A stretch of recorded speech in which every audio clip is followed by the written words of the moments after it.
Hello and welcome back to the channel. Today we visited Warsaw, the capital of Poland, a visit that did not end as we would have liked, a circumstance we discuss at the end of the video. And if you like our video, do not forget to like it, subscribe and activate notifications so that you know when we upload a new video.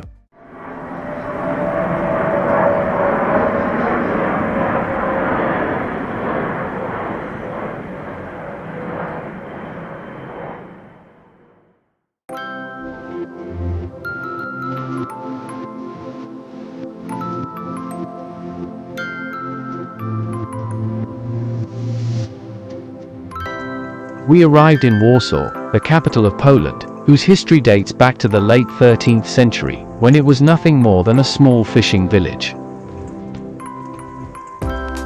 Our arrival in the capital is under heavy rain, as it doesn't stop pouring, until we parked the motorhome next to the Great National Stadium of Warsaw, next to which there is a metro and tram station, and it is a quiet and well-connected place to start the visit. Since we were near the Prague district, we started the visit in this place, once known as one of the neighborhoods with the worst reputation in Warsaw, and which has undergone a significant change in recent years, being considered the most bohemian and alternative neighborhood in Warsaw. It is located on the right bank of the Vistula River, and fortunately, it did not suffer any damage during World War II, so most of the monuments and buildings are intact. In the Prague district, we found the beautiful Cathedral of St. Michael and St. Florian, built in the 19th century, and we had to wait a bit to visit its interior because when we arrived, a mass was being held. Consecrated in 1901, the cathedral was destroyed by the Germans during their retreat in September 1944, and had to be subsequently rebuilt until 1972.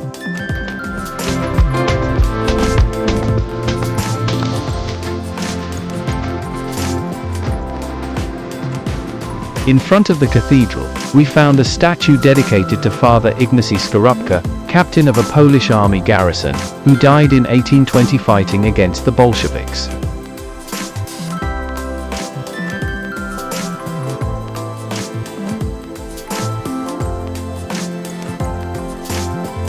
We continue our walk through the Prague neighborhood, where you can appreciate the original red brick architecture.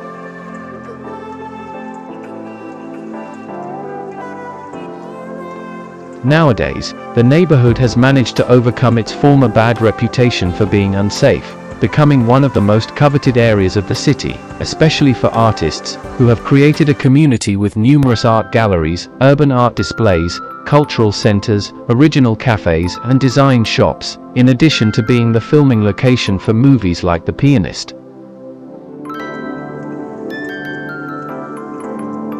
Ending our first foray into the Prague neighborhood on one of the streets where the film was shot.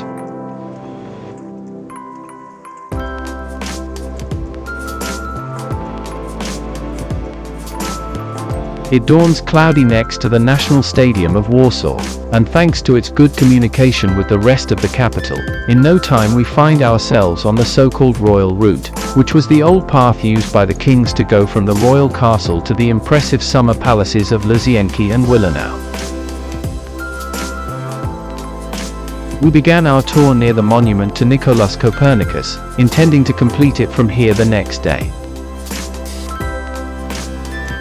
It is a stretch with a very wide street, surrounded by palaces and large mansions, as well as churches, like the Church of St. Anne, with an enormous neoclassical facade, which houses as a relic the heart of the great composer Chopin.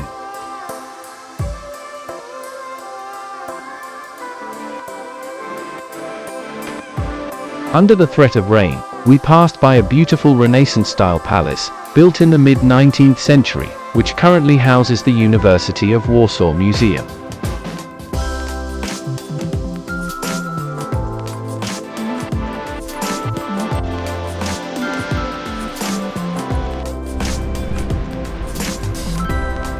On our tour, we veered left with the intention of visiting the tomb of the unknown soldier and the Saxon Garden, pleasantly surprised to find that it was the changing of the guard at the tomb of the unknown soldier.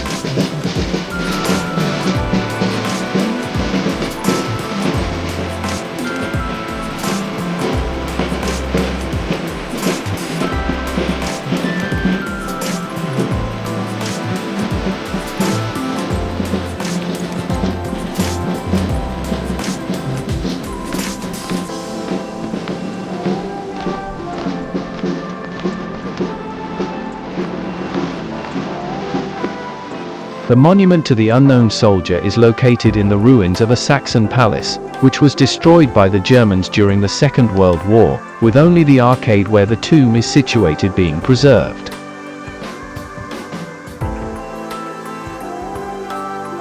Behind the tomb, we find the so-called Saxon Garden, a beautiful public park with Baroque statues, tree-lined paths, and a large fountain, where today they are trying to restore the old palace, but we can't enjoy it much as the rain is falling harder and harder.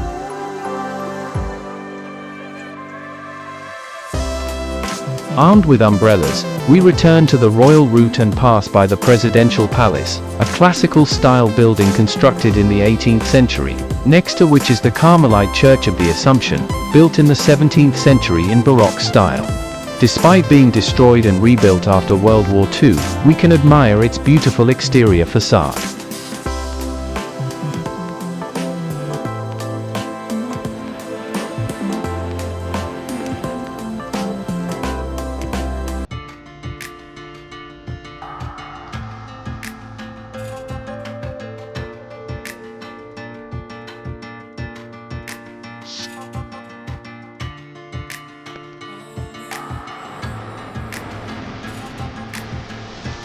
Despite the rain, we were enjoying ourselves on this wide street, and before reaching the royal castle, we came across the St. Anne's Church, an imposing Catholic church with an 18th century neoclassical facade, and you can climb its bell tower, which is separate from the church, although the most curious thing is the market that is between the church and the bell tower.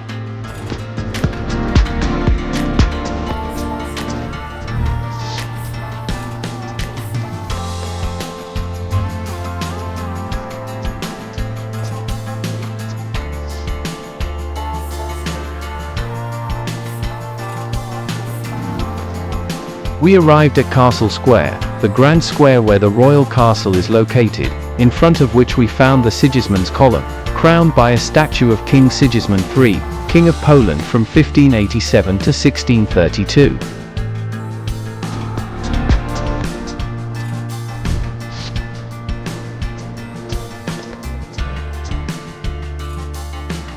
After admiring the beautiful square, we began our visit to the royal castle, which has a price of €14 with an audio guide included.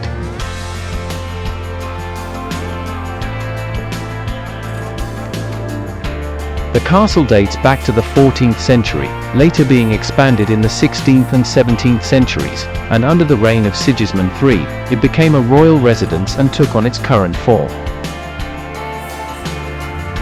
In September 1939, it suffered significant damage during the German invasion, resulting in its near destruction in 1944, after which it had to be rebuilt again.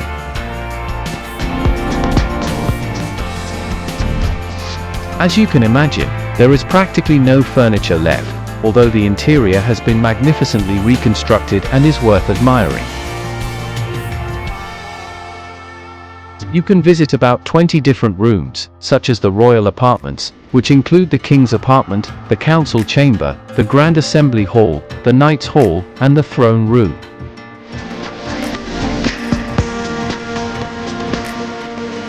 You can also visit the Gallery of Masterpieces, which displays 37 works by different authors.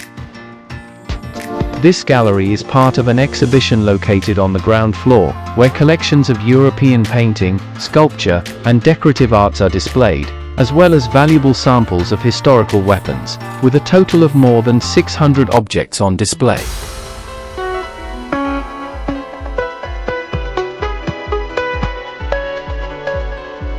Another place you will pass through during the visit is the so-called Porcelain Gallery, which presents the best examples of ancient porcelain, from the Royal Meissen factory and the Far East, some of which even adorned the tables of Polish kings.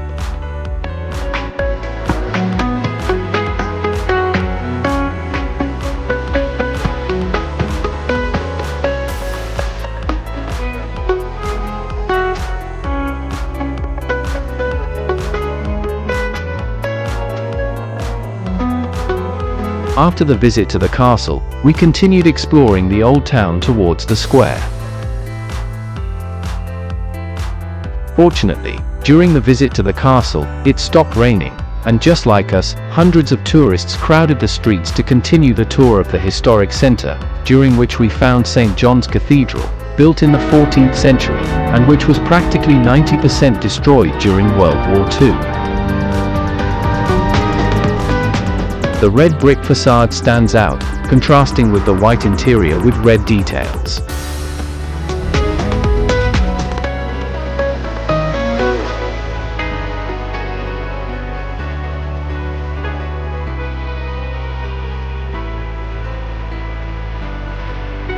We have now arrived at the Old Town Square, a square that, given the importance of Warsaw, we thought would be bigger, a sense of size that is further accentuated by the large number of dining establishments, which with their awnings and umbrellas, do not allow for a proper appreciation of either the beauty or the size of the place.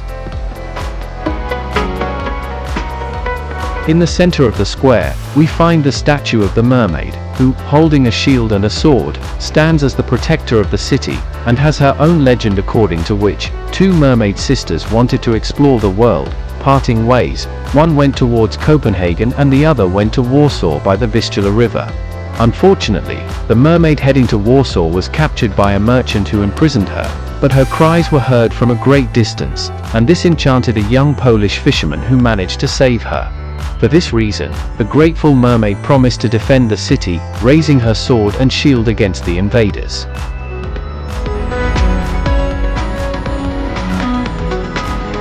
We leave the square, and just behind the cathedral, we find a square in which we will see the so-called Kanonia bell, a 17th century bronze bell that was never placed in any church, and which, according to legend, whoever walks around the bell 3 times while leaning on its center will have their wish granted.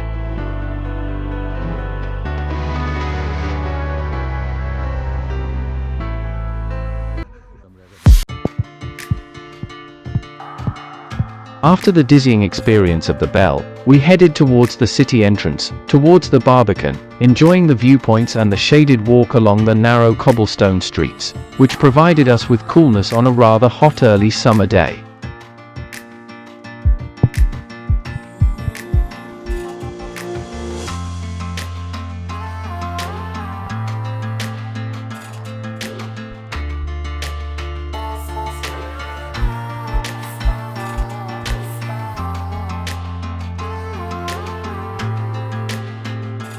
The popular Barbican of Warsaw marks the boundary between the new city and the old city, suffering the same fate during World War II, resulting in its destruction along with the walls, so after the war, it had to be rebuilt.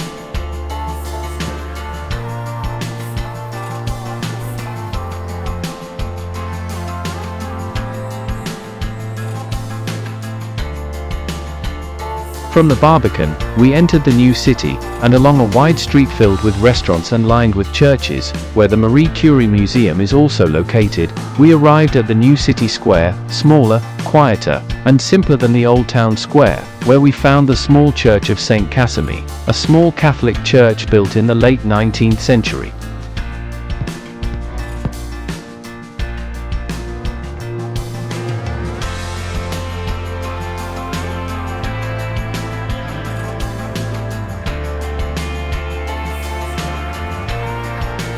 In a much quieter atmosphere in this part of the city, and behind the Church of the Visitation, we find another viewpoint, from which the multimedia fountain of Warsaw can be seen, one of the several multimedia fountains scattered across Poland, which enliven summer nights for Polish and tourists, with special shows on weekends.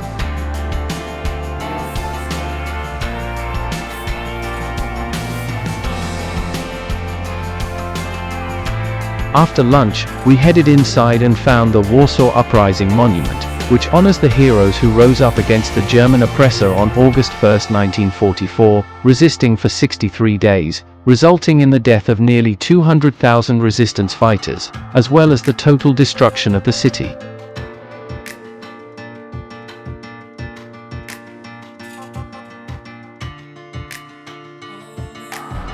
And next to this monument, we received the bad news of the day. as we got a message about strong storms accompanied by hail, and although there was still much to visit in Warsaw, we decided to end our visit to the city and head south, where the weather forecast is better, avoiding damage to the motorhome from the hail, which had already wreaked havoc in Warsaw a week earlier.